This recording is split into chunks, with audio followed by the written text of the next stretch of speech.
Seja bem-vindo ao canal Papo Neuro com o Dr. Bebeto Moreira de Souza. Não esquece de se inscrever apertando o botão logo abaixo do vídeo e ativar o sininho para que você fique sabendo antes das novidades aqui no nosso canal. Bom, pessoal, vamos dar início, então. O tema de hoje é o impacto da Covid-19 nas doenças cerebrovasculares, pelo Dr. Fernando Cardoso, que é chefe de neurologia do Hospital Copa-Dor. Fernando, está com a palavra. É sempre muito legal, uma honra estar sempre conversando com vocês.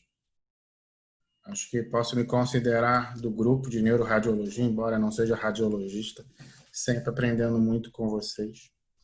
E eu não sei, assim, eu acho que como a gente estava conversando, a gente está ampliando muito informações e conhecimentos, não são somente o nosso pequeno grupo, o nosso pequeno microcosmos que estão participando dessa reunião.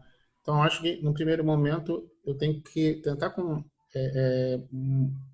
que as pessoas entendam que cosmos são esse que a gente trabalha, né? Porque o que eu vou falar hoje é uma área que é da minha área, melhor dizendo, né, de AVC. Eu sou neurologista geral, mas com mais interesse em doenças cerebrovasculares. E questionamento em que a gente teve desde o primeiro dia e que começou a pandemia, será que isso vai ter impacto sobre as doenças cerebrovasculares no que se refere à associação e também a mudanças no comportamento da população? Mas acho que o primeiro momento é vocês entenderem que população eu atendo, né? E eu trabalho em 2 hospitais da rede, trabalhei durante muito tempo em 3, no quinta também, saí há 4 anos para ir para o Copa-Dor. E o Copa-Dor ele está no epicentro do Rio de Janeiro dessa pandemia, né? No Copacabana o setor, a região do Rio de Janeiro em que nós temos a maior incidência e mortalidade, né? Nós temos uma população idosa, muitos idosos em Copacabana, então uma população que tem grande impacto sobre essa doença. E só para vocês terem uma noção de como isso teve impacto e depois vocês vão entender por que eu fiz essa introdução. Nós tivemos, em 3 meses, quase 400 pacientes com Covid internados na nossa unidade. E a gente pode observar que 50% eram pacientes graves, porque precisaram de ventilação mecânica. E muitos, e no início, alguns até faziam ventilação não invasiva, que depois foi colocada de lado devido à facilidade do contágio pela dispersão de aerossóis. Mas mesmo assim, tínhamos uma letalidade baixa quando comparada com a literatura e com outros hospitais da rede. E aqui a gente observa que o final do mês de abril e início do maio foi um caos. Tá? A gente teve um período em que nós tivemos internados no hospital 171 pacientes com Covid e 175, se não me engano, 71 pacientes em ventilação mecânica e uma mortalidade correspondente, né? Nós tivemos, no máximo, 5 mortes num único dia. E viemos observando uma redução progressiva do número de casos e do número de atendimentos de Covid. De azul, internações, e em vermelho, a mortalidade. E aqui a gente vê, o pico foi exatamente no início de maio, 151 e 72. E a minha unidade, né, a unidade neurointensiva, ela virou uma unidade Covid durante um período de 40 dias. Tivemos uns 9 CTIs só para Covid, 2 unidades semi-intensiva. Então, consequentemente, a gente passou a ter mais casos, a gente passou a ter... A gente começou a ver doenças neurológicas, né? Mas, apesar disso, a nossa letalidade, quando comparado com outros hospitais da rede, outros hospitais privados, e até mesmo no Brasil, era uma letalidade dentro daquilo que era esperado, e era uma letalidade, inclusive, baixa. Isso deixou a gente muito feliz. Nossos pacientes, então, como vocês podem observar, eram pacientes graves, idosos, predominantemente homens, obesos, aqueles que iam para ventilação mecânica, com alguns índices de score de gravidade. E a partir do momento em que a minha unidade virou uma unidade, onde eu trabalho virou uma unidade neurointensiva Covid, em que pacientes neurológicos iam predominantemente para lá e a gente também dava assistência em outras unidades de terapia intensiva, a gente começou a ver manifestações neurológicas. tá? E nós vimos AVCs, tá? Nós vimos 1 AIT, 3 AVCs isquêmicos, 2 AVCs hemorrágicos, o que corresponde a 1,5% de todos os pacientes internados com COVID durante esse período. Tivemos outras manifestações neurológicas que eu não vou entrar em detalhe, já que o foco da nossa conversa é do AVC. Então, a gente viu o AVC, né? E exatamente, principalmente esses AVCs isquêmicos e AIT aconteceram na fase do pico, né? Naquele período de final de abril e início de maio, em que nós tivemos quase que em 2 semanas esses AVCs. Inclusive, eu até achei que nós veríamos mais em função disso. Os 2 AVCs hemorrágicos foram mais recentes, tá? Então, isso faz a gente pensar que, será que essa relação, esses AVCs que surgiram, foi uma relação casual ou causal? Né? A gente tem que lembrar que, como já falei naquela nossa conversa, a doença grave, o COVID grave, ela acontece predominantemente em idoso, homem com fatores de riscos como hipertensão, diabéticos, doenças cardiovasculares, ou seja, fatores de risco para acidente vascular cerebral. Será que essa associação era casual ou causal? Já havia relatos de outros coronavírus, associação de outros coronavírus com AVC, principalmente o MERS-CoV, né? O SARS-CoV-1, né, que foi em 2002, causava manifestações neurológicas muito raramente e predominantemente as manifestações eram do sistema nervoso periférico. O MERS-CoV não. Havia relatos de acidente vascular cerebral, de adenencefalite, por exemplo, né? Então, uma possível associação com AVC não era algo improvável. O primeiro estudo que buscou manifestações neurológicas em pacientes com COVID-19 foi o estudo chinês, publicado na JAMA, em que ele, já falei desse estudo, acho que é o estudo que é importante pela sua característica de ter sido a primeiro, ele identificou uma prevalência relevante de sintomas neurológicos, 36%. Só que na grande maioria das vezes eram sintomas leves, dores de cabeça, tonteira, perda do olfato, do paladar. Esses sintomas, para nós que trabalhamos em ambiente hospitalar, a gente geralmente não identifica. Por quê? Porque são sintomas que vão se predominar em pacientes ambulatoriais. No ambiente, em um paciente internado, geralmente são pacientes que mais graves, com as formas moderada a grave, segundo a OMS, muitas vezes em ventilação mecânica, e essas informações ficam carentes, né? Porém, nesse estudo, ele identificou 6 casos de acidente vascular cerebral. Foram 5 casos de AVC isquêmico e 1 caso de AVC hemorrágico. E observamos aqui que 5 desses casos aconteceram nas formas severas de COVID-19. Só para relembrar, o COVID ele pode ser classificado pela OMS em algumas formas. As formas moderada e severa é quando há envolvimento respiratório, né? A forma severa, aquela forma que tem necessidade de ventilação mecânica invasiva, ou seja, quando ela faz o SARS, a síndrome do desconforto respiratório. Observamos também que o período de tempo entre os sintomas e a admissão hospitalar era variável para aqueles pacientes que desenvolviam AVC. Porém, era um período de 1 semana, um pouquinho mais de 1 semana. Em outras palavras, o AVC é identificado predominantemente em pacientes graves e acontecia 1 semana por aí.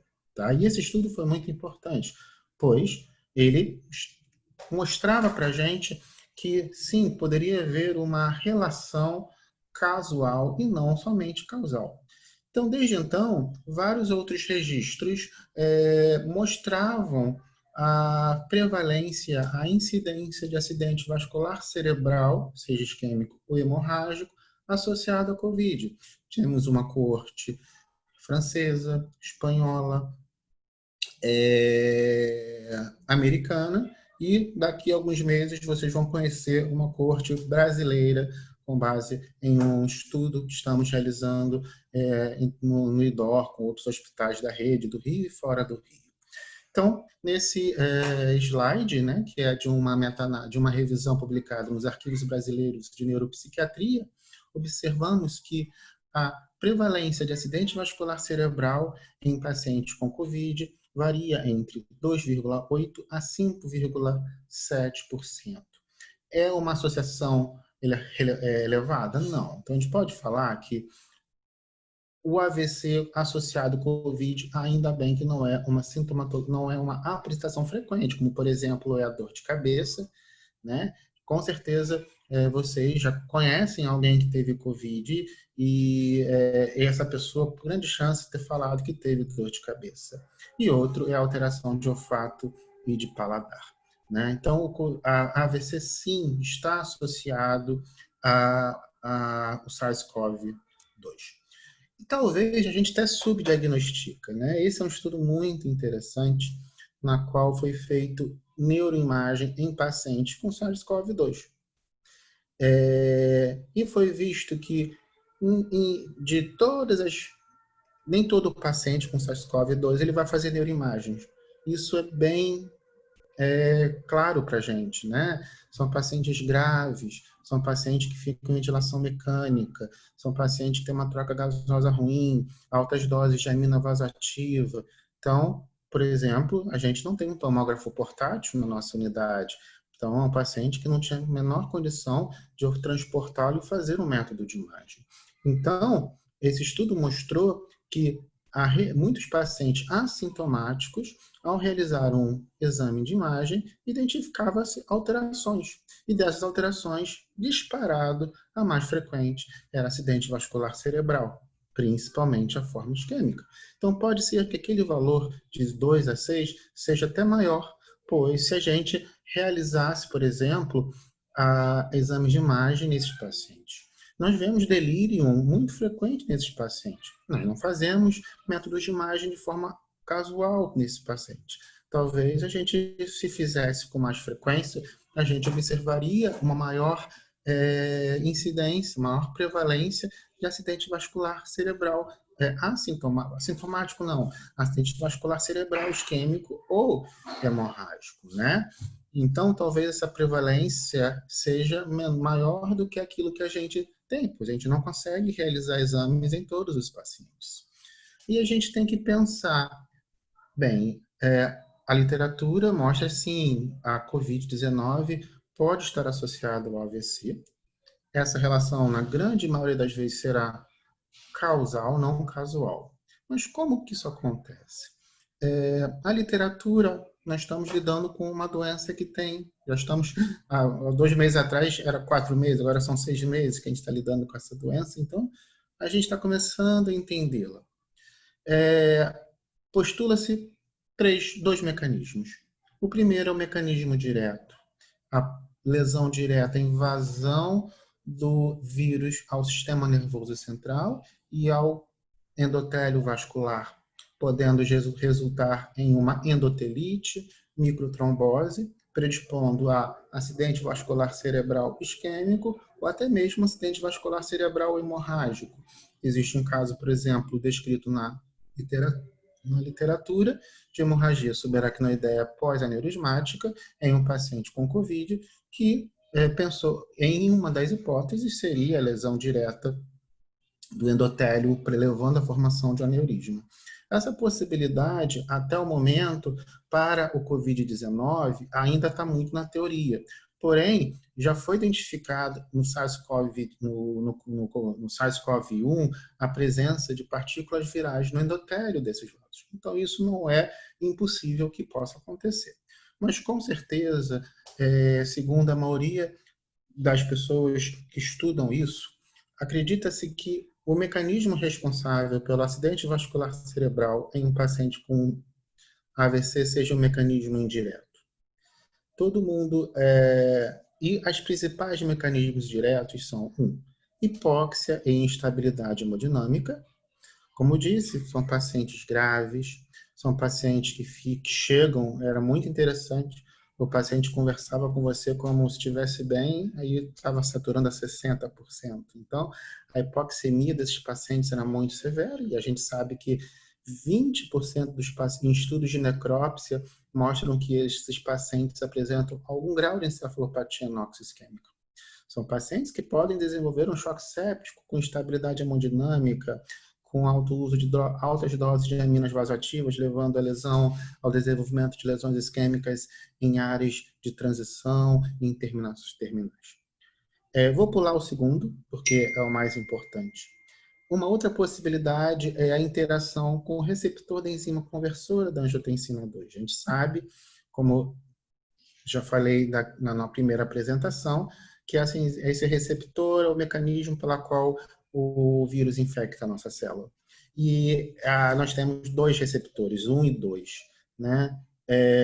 De uma maneira geral, quando há essa infecção, isso gera uma depressão do receptor 2, enquanto o receptor 1 ele fica mais ativo. Por isso, por exemplo, que homens são mais propensos a desenvolver as formas graves pela menor densidade desse receptor. E quando acontece esse desequilíbrio, isso predispõe a variabilidades pressóricas, inclusive, por exemplo, dando risco de acidentes vasculares cerebrais hemorrágicos e hipertensivos. Uma outra possibilidade de evento neurológico por AVC nesses pacientes é a cardioembolia. 20 a 30% dos pacientes com COVID apresentam injúria miocárdica, levando à predisposição de AVC, seja por disfunção cardíaca, ou seja, pela predisposição à arritmia e o desenvolvimento de fibrilação atrial, por exemplo, embora não é muito frequente. Mas o que a literatura e os especialistas na área de AVC acreditam que o principal responsável o acidente vascular cerebral em pacientes com COVID o comprometimento metabólico, é a tempestade de citocinas, que gera um quadro de hipercoagulabilidade e disfunção endotelial. E existem elementos laboratoriais que corroboram isso. Por exemplo, a elevação do PCRT, a elevação dos níveis de dímero D, a identificação de níveis elevados de marcadores inflamatórios, como interleucina 6 e interleucina 7. Então, acredita-se que o principal responsável pela essa lesão isquêmica é o estado pró-trombótico que esses pacientes desenvolvem. Né? Então, aqui a gente pode, nessa figura, ela resume esses mecanismos e acredita-se que o sistema imunológico comprometido, levando a uma inflamação exacerbada com hipercoagulabilidade, seja o principal responsável pelo acidente vascular cerebral. Tanto o hemorrágico, como a gente pode ver aqui, quanto o isquêmico. Então, hipercoagulabilidade. Né? Isso é muito... existem estudos que mostram, que corroboram que o paciente com COVID-19 ele tem predisposição a fenômenos trombóticos venosos e arteriais. Por exemplo, esse estudo, ele investigou em pacientes com sintomas, complicações trombóticas, venosas e arteriais mediante o uso de métodos ultrassonográficos ou estudos radiológicos vasculares, porém somente em pacientes com sintomas. E o que ele observou? Ele observou que nos pacientes que tinham COVID-19, 6,3% desses pacientes tinham AVC, mas claro que não foi a principal manifestação. A principal foi TVP e embolia pulmonar. Segundo, um outro estudo, menor, 184 pacientes, a mesma coisa. Investigou fenômenos trombóticos venosos e arteriais em pacientes com suspeita. E foi identificado 3 casos de AVC.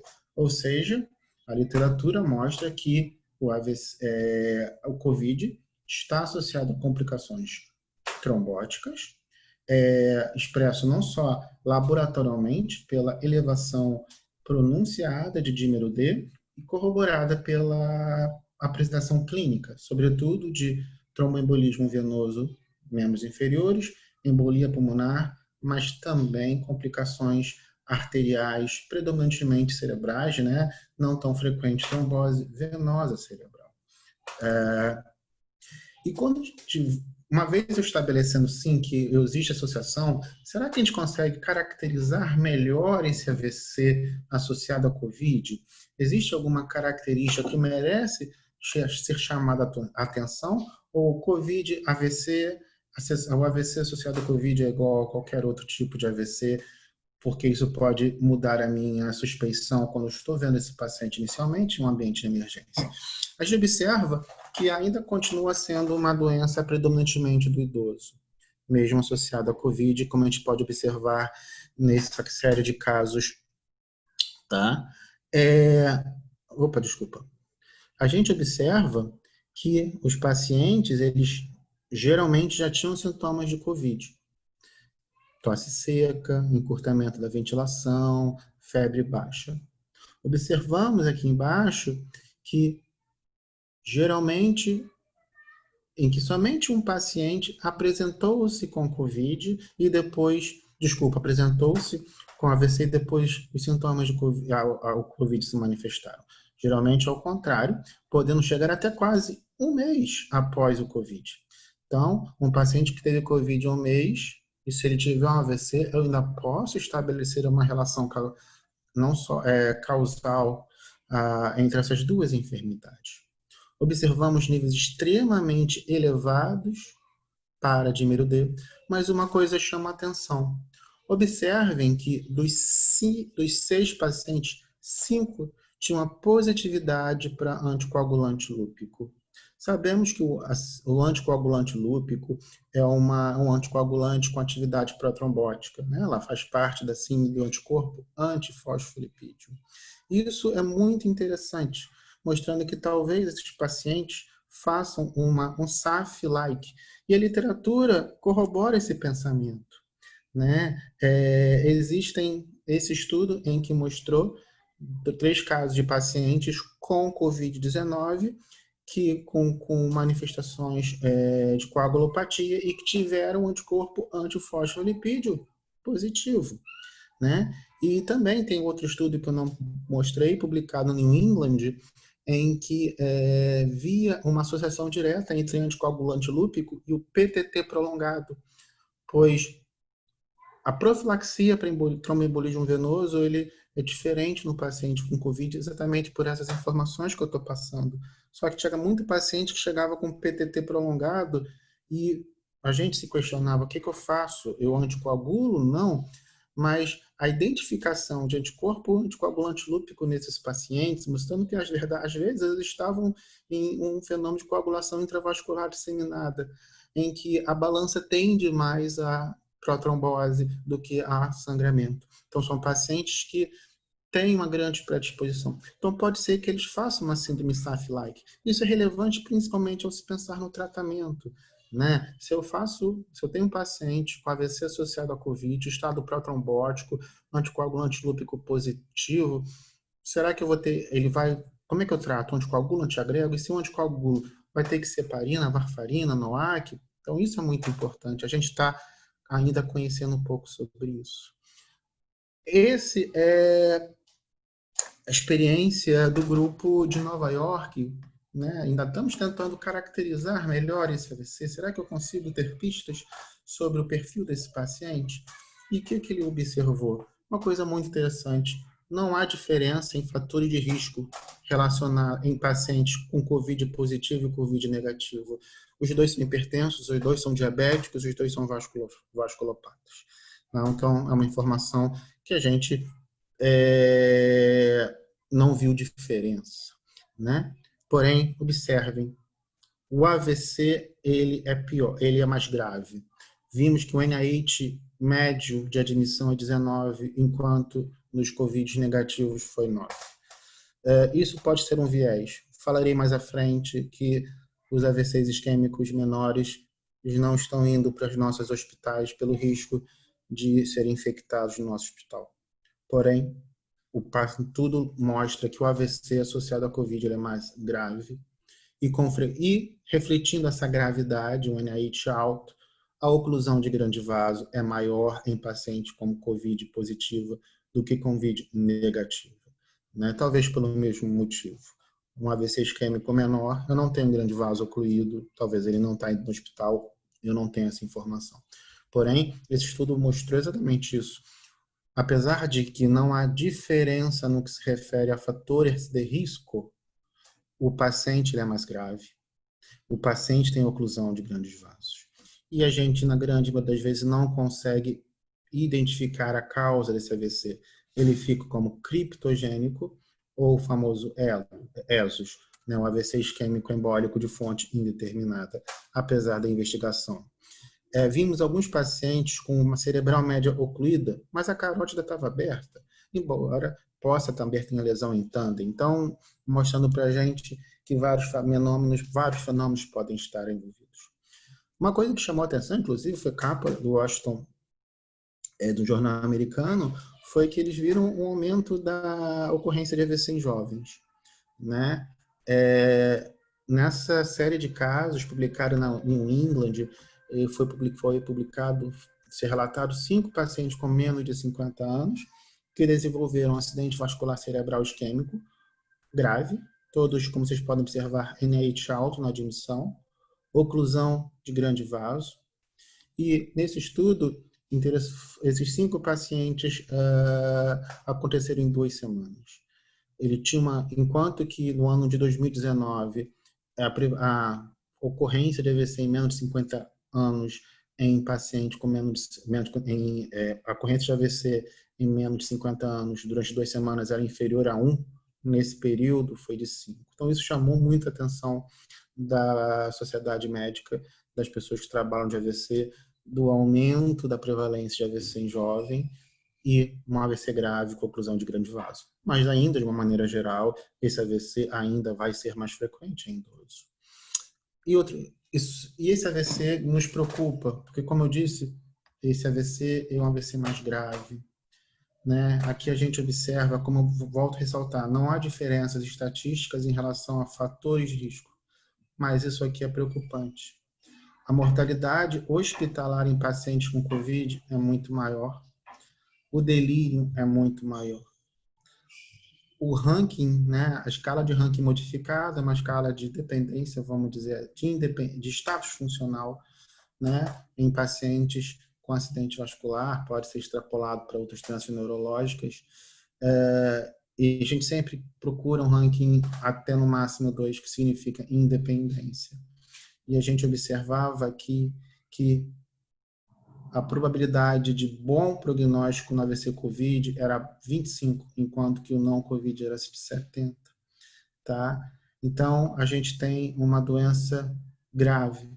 Pode ser que isso esteja contaminado. Por quê? Lembra que eu falei que o AVC ele tende a ser mais frequente no paciente com a forma grave, mais severa dessa doença, que é um paciente que muitas vezes vai receber bloqueador neuromuscular, ficará internado por um longo tempo. Então, a grande chance de estar somado à dependência do AVC, sintomas como polineuropatia do paciente crítico e outros elementos que vão, com certeza, somar para a dependência. Porém, merece destaque que o AVC ao COVID nos parece mostrar que é um AVC mais grave, não só na sua apresentação, mas como também no seu desfecho, com maior mortalidade e maior morbidade. Isso está mais do que estabelecido na literatura. Nessa meta-análise, que incluiu 6 estudos, nós observamos que os pacientes com doença cerebrovascular, eles tinham formas mais severas do que os pacientes com forma não severa, isso mostrando um aumento da morbidade e da mortalidade. Muda alguma coisa em relação ao tratamento? Na fase aguda, não. Ter COVID não interferiu na indicação de trombólise intravenosa ou trombectomia mecânica. As indicações são as mesmas. O que foi a adaptação de cada instituição a essa nova realidade, mediante, muitas vezes, a realização de tomografia de tórax, a realização de métodos de PCR, para a identificação do COVID e a proteção com EPI adequado do médico. Em relação à prevenção secundária, é um ponto de interrogação. A gente se baseia muito no dímero D, né? Pacientes com dímero D elevado geralmente são pacientes que serão submetidos à anticoagulação. Numa fase inicial, provavelmente enoxaparina ou heparina não fracionada. E depois, o que será? Varfarina, como eu falei, será que é um SAF-like? A prevalência de anticoagulante LUPC e outros anticoagulantes antifosfolipídios é grande? Será que devemos fazer com varfarina? O grupo holandês não recomenda fazer novos anticoagulantes orais, mas isso a gente ainda não tem essa resposta. Mas, só para vocês saberem, o AVC isquêmico agudo ele vai ser tratado da mesma maneira, tendo Covid não, até porque naquele momento eu não sei se ele tem Covid, exceto se a tomografia de tórax mostrar os achados radiológicos característicos. Mais uma coisa que deve ser falada também, que aí sim é um impacto, eu acho, é que uma preocupação de todo mundo é uma redução dos atendimentos de AVC. Como eu estava falando no início com o Bebeto, a gente está passando na fase, a gente está na transição agora no Copador. Estamos saindo da fase Covid e indo para a fase não Covid. Hoje o hospital está com 60% a 70% dos internados com doenças não Covid. Mas são doenças que estão vindo graves, ou seja, o paciente que ficou em casa e não veio no momento correto, ele já veio com a doença descompensada. Então está tendo uma campanha da Academia Brasileira de Neurologia para reforçar e para conscientizar a população de que o AVC é uma urgência e o Covid não deixou de tornar o AVC uma urgência. Isso não é só no Brasil. Nos Estados Unidos, houve uma redução próxima a 40%. Esse estudo é muito interessante da New England. Ele simplesmente pegou o número de pacientes que fizeram a TC de perfusão, porque quando você faz a TC de perfusão com software Rapid, isso cria um registro e ele consegue ver quem fez esse exame ou não. E a gente sabe, e a principal indicação do Rapid é para a indicação de terapia de reperfusão, principalmente com janela estendida. Então, se eu fiz menos perfusão, provavelmente eu trombolizei menos, ou provavelmente eu tive menos atendimento de AVC.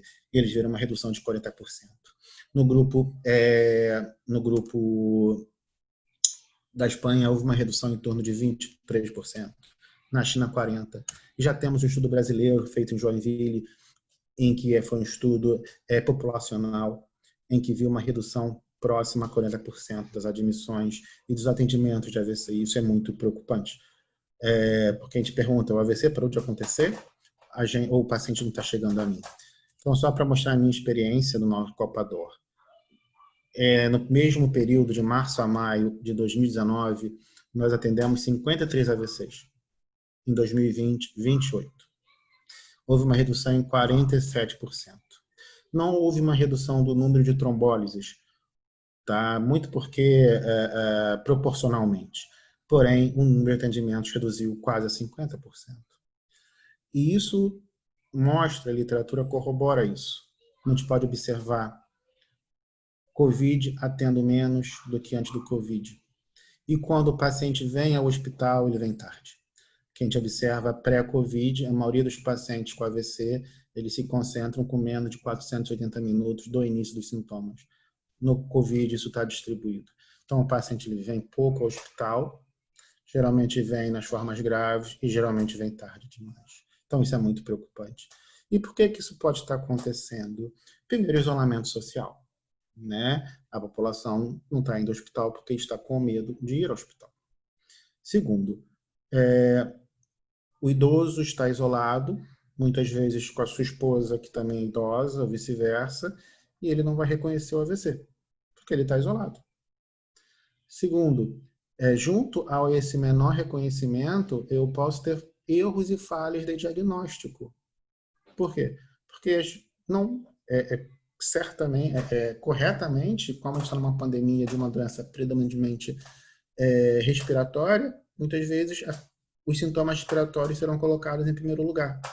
Em 2 pacientes que eu atendi no Copador, ele foi para o hospital pelo sintoma do respiratório. Mas quando eu fiz uma anamnese dirigida, ele já estava com AVC. Só que isso não foi colocado, não vou falar dada importância. Um não foi por medo, e o outro é que achava que essa alteração da fala era pelo quadro respiratório. Outra é a sobrecarga dos nossos serviços de saúde. Isso é muito comum fora do Brasil, em que existe código de AVC, em que existem linhas de referência. Muitos hospitais que eram referência para AVC viraram referência para COVID. E os pacientes que chamavam-se o SAMU daquela instituição, daquela região, eles encaminhavam para outros hospitais que não tinham experiência de AVC como os outros. Isso então levava a menor número de diagnósticos. E a gente também pode pensar em coisa positiva. Está tendo menos AVC. A população está menos exposta a mudanças de hábito de vida, menos exposta à poluição, né? Porém, o que a gente acredita é que os AVCs estão acontecendo, infelizmente eles não sendo reconhecidos ou não estão indo para o hospital, e a gente está vendo agora as consequências. Tá? Então, qual é a conclusão que a gente tem? Esse meu último slide, a conclusão que a gente pode tirar disso tudo? Que o AVC é, sim, uma apresentação associada ao COVID. Ainda bem que ela não é tão frequente, ela fica entre 2% a 6%, porém é uma doença grave, com alta mortalidade e morbidade. O desfecho não é um desfecho bom. E a gente, além do impacto direto, tem impacto indireto, com menor número de atendimentos e, consequentemente, a gente não pode propor o tratamento adequado para esses pacientes, pois eles não procuram o nosso atendimento e, consequentemente, eles podem depois voltar com uma cerebral média ocluída, e quando tinham tido um AIT há 2 dias atrás por uma carótida doente, só que não procuraram o médico e voltam para um AVC com o tempo delta T estourado, assim por diante. Então, é isso. Eu gostaria de agradecer a todos e se alguém tiver alguma pergunta. Obrigado, uma explanação muito bacana, um retrospecto muito bom. Eu tenho um questionamento, uma coisa que tem umas coisas que a gente acha, mas não tem comprovação nenhuma. Mas em conversa com alguns colegas, principalmente pessoal de intervenção, eles começaram a achar que tinha uma facilidade do processo trombótico no paciente com COVID, paciente tomando anticoagulante fazendo AVC. E nós tivemos uns casos estranhos. Teve um caso, por exemplo, que nós fizemos o exame, tinha um trombo na cerebral média, o médico veio o intensivista veio, quando ele entrou já tinha sumido o trombo. Então, talvez uma trombose diferente, uma trombose que já estava com anticoagulante e desfez aquele trombo. Você viu alguma coisa nesse sentido? Teve alguma impressão? De experiência pessoal, não, Bebeto. Todos os AVCs que eu vi eram pacientes que não estavam em terapia anticoagulante. Mas sim, tem na literatura, inclusive nessas séries de casos, de pacientes que fizeram AVC a despeito da anticoagulação, né? Mostrando, não sei, que talvez esse mecanismo seja multifatorial, né? Disfunção endotelial, microtrombose, e talvez que a forma de anticoagulação não seja, que estivesse fazendo não seja mais adequada. Mas sim, há casos de AVC a despeito de paciente estar anticoagulado, sim. E nos pacientes, por exemplo, com risco o paciente com características que favorecem ele ter uma embolia ou trombose. Qual é o anticoagulante que estão usando? Assim, o paciente que não está internado, está em casa? Sim. Assim, em relação, falando de AVC, se a gente está utilizando no hospital enoxaparina. Estou falando em profilaxia. Né? A profilaxia a profilaxia, assim, na verdade, para paciente em casa, geralmente não está sendo recomendado fazer profilaxia, né?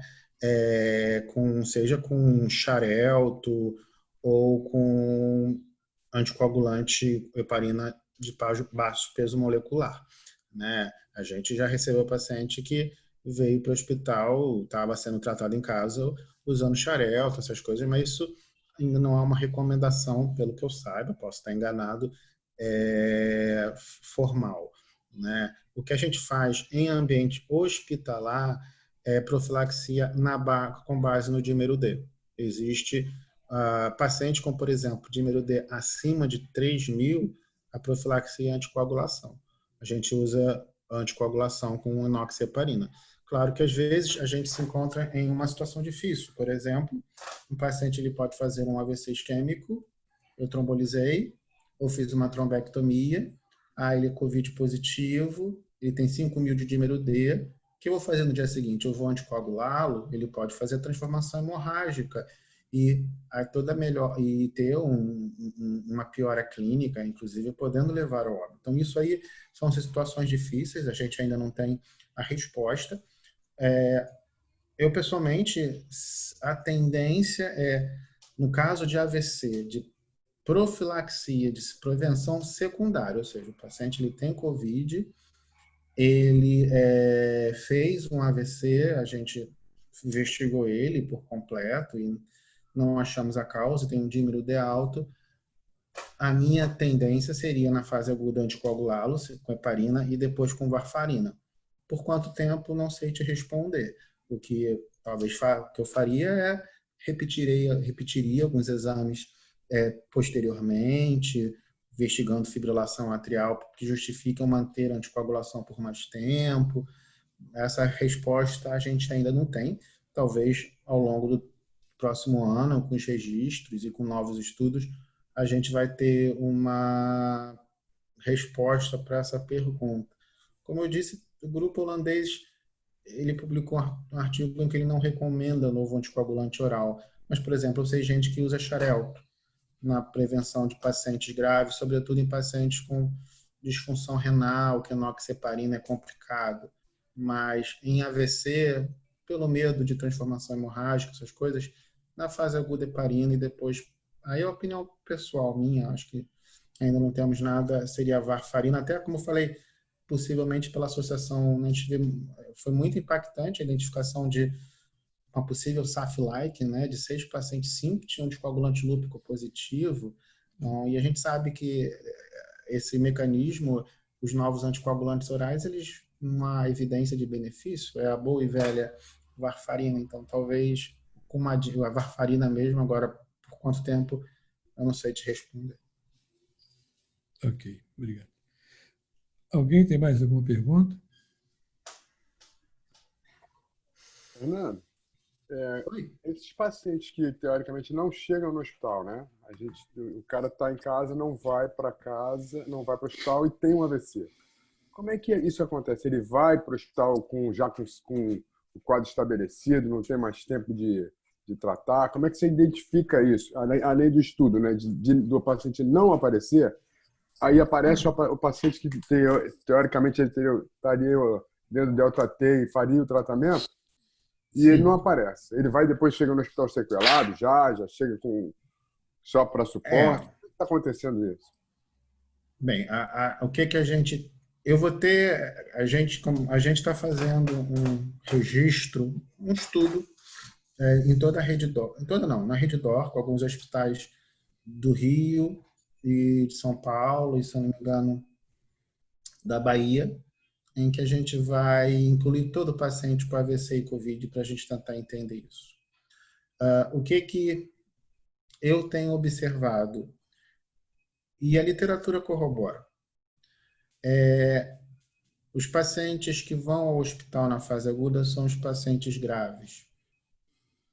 O ataque isquêmico transitório e o AVC isquêmico menor ainda não têm ido ao hospital pelo medo de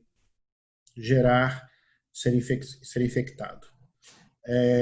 Isso é importante ressaltar, que o Hospital Copa d'Or ele desenvolveu todo um tracking dentro da emergência em que ele segrega o paciente com sintoma respiratório do sem sintoma respiratório, ou seja, o paciente que chega ao hospital com AVC, ele percorre um caminho completamente diferente, então não há contato. Isso, consequentemente, minimiza muito o risco desse paciente dali ter contato e risco de contágio.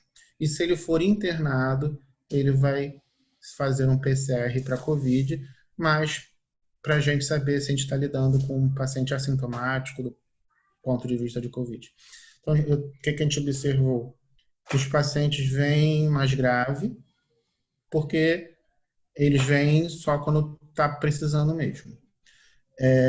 Estão vindo mais tarde, como mostrou aquele estudo. Isso acaba tendo impacto, porque a gente sabe que o tempo ainda é um determinante da minha indicação terapêutica da fase aguda. E os pacientes que chegam para a gente sem... Eles nem, vou falar pra vocês, eles nem chegam para a gente. Né? O paciente que ficou AVC, ele vai ficar em casa. Ele não vem para a gente. Ou ele vem na fase aguda ou pós-aguda. O AIT, ele depois vai no consultório, e AVC isquêmico menor, ele vai chegar ao hospital se ele tiver um outro AVC ou se ele tiver alguma outra condição, não necessariamente neurológica. Então, como eu falei, a gente teve uma redução drástica, e não é só aqui, né? A gente tem um grupo, a gente tem reuniões e discussões quase semanais. Barra D'Or diminuiu, Quinta D'Or diminuiu, o Niterói D'Or diminuiu, Caxias D'Or diminuiu, o número de atendimentos diminuiu para todo mundo, e o que a gente observa é a pessoa vem quando está geralmente grave e vem tardiamente. O outro nem chega a vir ao hospital. Né? A gente já está vendo essa transição. Né? Esse mês já tivemos mais AVCs no Copa D'Or, já tivemos 2 tromboses intravenosas, uma trombectomia mecânica. Então, a gente está voltando talvez ao novo normal. Ainda não era como antigamente, né? Minha média era de 20 a 30 pacientes por mês. Agora a gente está com uma média de 10 a 15, mas a gente já tá aumentando isso. Fernando, então, pelo que eu observei aí, esses pacientes que fizeram AVC grave, eles já tinham um fator que favoreceu, né? Não havia diferença, Bebeto. O que eles mostram é que o paciente COVID e não COVID, eles são semelhantes. Ambos são hipertensos. Tá certo. O que eles veem é que o COVID, geralmente o AVC é o COVID grave, geralmente é vasocluído, e ele chega com o NIH lá em cima, e o prognóstico é ruim. Isso é bem assustador. Mas eu estou falando em relação àquele fator de coagulação que você falou. É um anticoagulante lúpico, sim. Isso. A gente tem isso. Mas esse a gente não sabe quando ele chega, né? O que virou anticoagulante lúpico a gente não fazia para todo paciente. Quando é que isso de condições normais, antes, na era pré-Covid, a gente fazia pesquisa de anticoagulante lúpico em AVC em jovem, né? Em AVC em paciente com forame oval patente, para afastar a embolia paradoxal secundária a uma trombofilia, porque SAF gera não só complicações trombóticas venosas, como arteriais. Então, se eu tenho um paciente de 80 anos hipertenso diabético, eu não investigava SAF. A gente não fazia. Hoje mudou. Nesse paciente, agora a gente está fazendo pesquisa de anticoagulante lúpico, anticardiolipina, beta-2-microglobulina, para todo paciente que interna com AVC, porque quando ele chega ali, eu não sei se ele é COVID positivo ou não. Pode ser. Né? Como disse, o que mudou foi o nosso protocolo institucional mudou. Né? Desceu, fez o crânio, baixou, fez um GTC, pegou crosta da aorta, baixou, fez o tórax. Teve um paciente que, não no Copa D'Or particular que eu vi, que já no corte da crosta da aorta, do ápice pulmonar já havia infiltrado. Não, a gente desceu e viu tudo. E o PCR, né, não é toda instituição que faz, o Copa D'Or faz, e a gente consegue fazer, mas a gente não faz o GeneXpert, que é um que sai em 2 a 3 horas, exceto para paciente que será trombolizado, porque eu preciso saber rapidamente se ele é COVID ou não, para saber onde eu coloco esse paciente. né? Caso contrário, ele vai fazer o PCR que demora 24 a 48 horas. Se vier positivo, o que eu faço? Reencaminho, mas a chance de uma tomografia de tórax normal sem sintoma, ele ser assintomático, não é tão grande, né? E mudou isso. Então, a gente está investigando anticoagulante lúpico. Porém, em relação a fatores de risco, hipertensão, diabético, não. Claro, isso é diferente de um jovem. A gente viu no aumento, a literatura, principalmente naquele grupo do Monte Sinai, um aumento que chamou a atenção no jovem sem fator de risco nenhum. Não foi feito, pelo menos não há descrição no estudo, de ter feito a pesquisa de anticoagulante lúpico nesses pacientes. Talvez já tinha, né? O que, por exemplo, o que na nossa instituição a gente faz, a gente não só culpa o Covid, eu investigo ele completo. Transofágico eu não consigo fazer, melhor dizendo, a gente evita fazer, o ecocardiografista ele pede para não fazer, o risco de contaminação e contágio num possível Covid através de transofágico é muito grande, então o que a gente faz é monitorização cardíaca mediante um Holter, eu faço um Doppler transcraniano com pesquisa de embolia de forame valpatente, estudo vascular intra-extracraniano e o exame de sangue, aí hoje sim a gente está fazendo anticoagulante lúpico. Porém, hipertensão, diabetes, foi visto que é igual. A gente não tem uma pista à beira-leito, tirando uma tomografia de tórax que eu falo, é Covid ou não é Covid. Ok, gente. Mais alguma pergunta? Ok, Fernando, muito obrigado aí. Foi muito esclarecedor. Eu aprendi muita coisa hoje. Muito obrigado a vocês. Eu que agradeço. Obrigado a todos. Obrigado a vocês. Até logo. Boa noite. Tchau. Obrigado, Fernando. Obrigado, Bebeto. Muito bom, hein? Obrigado, Fábio. Todo Obrigado, mundo. gente. Tchau.